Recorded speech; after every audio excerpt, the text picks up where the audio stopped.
It's now time for Crime in the DMV, where we bring you the latest headlines from the week. Thank you so much for watching. I'm Sierra Fox. We start with the case of a Virginia man accused in his wife's disappearance, including new evidence that Naresh Bhatt dumped mysterious bags in Loudoun County. Bhatt was once again denied bond as the search for his wife, Mamta Kaful Bhatt, continues. Fox 5's Lily Zhang has the latest details. This hearing lasted about 2.5 hours today. Lots of people showed up. In fact, many people weren't even able to get into the room at times. There was just simply not enough seats in this room. But afterwards, we also spoke with some people who say they were just not prepared to hear what they did hear in court today. And that does include a prosecutor saying that Naresh Bhatt allegedly had dumped bags in Loudoun County. At some point, they say that he used napkins and towels while doing it. I was not prepared to hear what I heard today. Just like everybody, we were just wondering.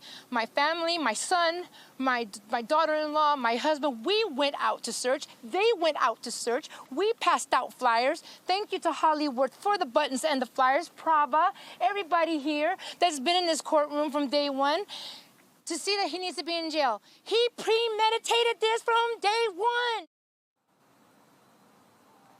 The hearing today comes 2 days after Bhatt's defense team filed a new motion alleging that there is no probable cause, adding that this case was, quote, riddled with inconsistencies, including, quote, unverified claims that Mamta Kaful Bhatt's body was dragged out of the couple's Manassas Park home as initially reported by police. In court today, we also saw body cam video for the first time. Now, that is video from encounters with police during this investigation. Prosecutors, meanwhile, also presented some other evidence that we have not heard until now, and that includes Bhatt allegedly donating a bath mat. That really talked to the fact that Mamta was murdered. And I think we have to say that. Mamta was murdered. She was systematically dismembered. She was put in bags. She was driven all over Fairfax County, Loudoun County, Prince William County, and put into dumpsters and trash compactors, and horrible things were done to her. Now, keep in mind, right now, Naresh Bhatt is charged with concealment of a dead body. The supporters you heard from say they want prosecutors to levy these charges to aggravated murder. Now to a Fox 5 exclusive. A D.C. woman speaking out after a man fired shots at her SUV as she was driving in Northwest. We now have a photo of the suspect, and police need your help to find him. Fox 5's Shamari Stone has this report. This woman is speaking out for the first time about the terror that she experienced. She says that she was driving with 4 of her other female relatives on the 1400 block of Park Road Northwest in Columbia Heights when those shots rang out. Her aunt and 3 other people were passengers on Thursday, July 25th, around 1:45 in the morning. Suddenly, that's when D.C. police say the man shown in this surveillance image shot at their SUV, shattering the back window. A passenger was hit with glass and grazed. The aunt, she says she was shot in the back of her head and the bullet exited her mouth. Tonight, the aunt is still recovering. While police continue to search for the suspect, the driver speaks out and wants your help catching him. I was terrified, not for me, but more so for my family. My aunt was in that condition. My immediate response was just to help her out and save her life. I was just worried about everybody in my car. I love my family very much, and that's all I was focused on. I wasn't even focused on myself. If somebody recognizes the man shown in that surveillance image, what do you want them to do and why? I just want him to come forward and just do the right thing. So you just saw that surveillance image. If you recognize the man shown there, call D.C. Police. You can also call the department anonymously. I'm Shamari Stone. Staying in the district, a driver sentenced to less than 10 years in prison for running over and killing a bicyclist. The victim's family says that sentence is a slap on the wrist. Fox 5's Bob Barnard explains from outside the courthouse. The accused called it an accident. Prosecutors say it was on purpose and originally charged Eric Beasley with murder. But today, after pleading guilty to 1 count of involuntary manslaughter, he was sentenced to just 8 years in prison. It's not enough. The way I see it, a life for life. I believe that he should be in prison for a long time. This is security camera footage that captured the killing of 45-year-old David Farewell that night, September 4th, 2020, around 11:50 p.m. on a Friday night. Farewell is on his bicycle there on the left, riding on the sidewalk. Eric Beasley, the then 29-year-old later charged with murder, is driving alongside in his car.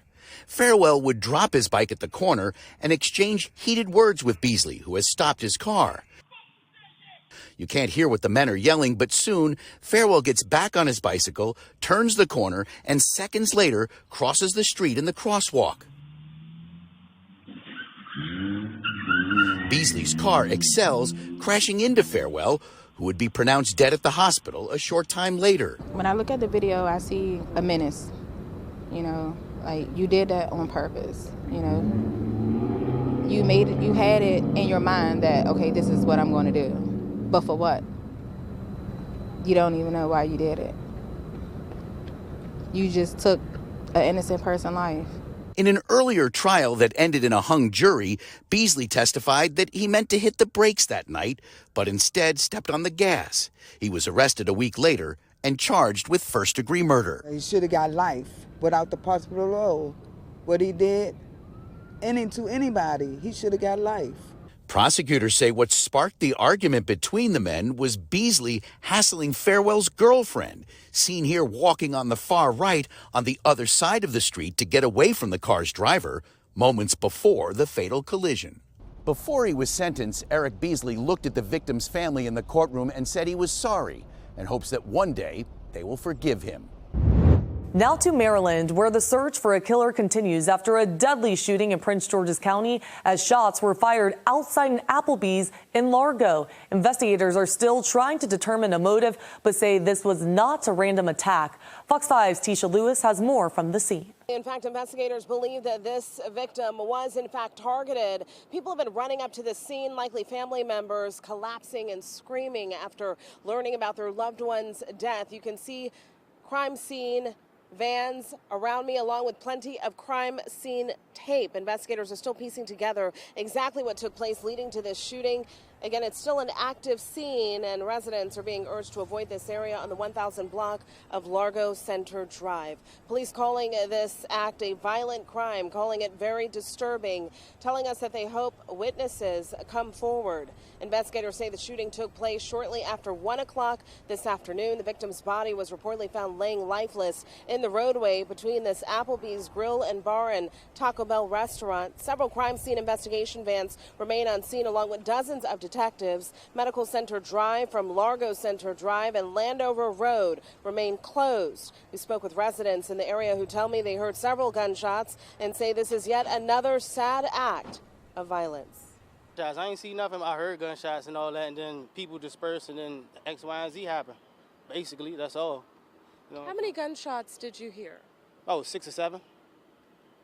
If I ain't mistaken, yeah, about 6 or 7. As you can see behind me, we are working a very fluid, dynamic, large crime scene.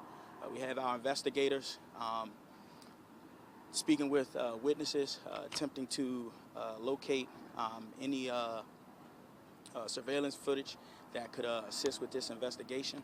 Right now, all we know is the victim is an adult male. The suspected killer is at large. Police tell us they are in the process of checking area surveillance cameras, hoping to receive more information about the suspect. Meanwhile, the victim's family and friends have been gathering here again, often breaking down, overcome with emotion, too distraught to discuss it all on camera just yet. Prince George's County Police are urging anyone who saw anything, anyone who knows anything, to contact them. Montgomery County parents are frustrated with the school district after a student brought a loaded gun to school. That student is in police custody, but families at Northwest High School are still demanding answers. Fox 5's Nana Senubonsu is at the school with more on what happened at the community meeting. Parents that we spoke with this evening say they came to tonight's meeting looking for answers, but unfortunately, a number of them left feeling confused and honestly upset. Now, tonight's meeting inside the auditorium here at Northwest High School was for school leaders to address a recent arrest of a 16-year-old student who had a stolen loaded handgun on him during the school day. Now, Fox 5 originally confirmed this information through Montgomery County Police, but tonight parents heard it for the first time. Montgomery County Public School leaders leaders say police informed them on September 6th that there was a warrant out for 16-year-old Jaden Ocheng. He's connected to an attempted murder and assault incident back in March in Germantown. Investigators arrested the student after school instead of during the day. Days later, the school principal, Scott Smith, said in a letter to families, the quote, incident was not related to our school, but parents are concerned because the student was allegedly carrying around a loaded gun during the school day. Fox 5 spoke with a number of frustrated parents on their way out who are calling for transparency. It's just kind of crazy. Parents are really upset, understandably so, because they're concerned about their children's safety. I mean, the boy brought a gun onto school property, and he left school, and then the police are saying that he actually threw the gun out in pursuit of him. So, I don't know. It's really messy. I came for answers. Now I got more questions. I'm more worried about my kid. And he's on stress right now because he didn't get the right answers. They weren't able to give it what we need to hear. Now we got a chance to speak with a student who also attended the meeting. He's a junior who says he left this meeting more stressed than he was going in. Just like his father you heard from, he was expecting answers, but says now there are a bunch of unknowns, especially finding out that there was another student in the building with an alleged gun. That part really scared me because there's no knowing what their intention was. It could have been something tragic, or it could have been something small, but it does bother me. Now, we did speak with a few parents tonight who say they're actually okay with how the school district handled the incident. One parent saying, quote, they were as forthcoming as they could be. At the meeting tonight, leaders also addressed different safety measures like bathroom sweeps, ID checks, and also discussed personnel.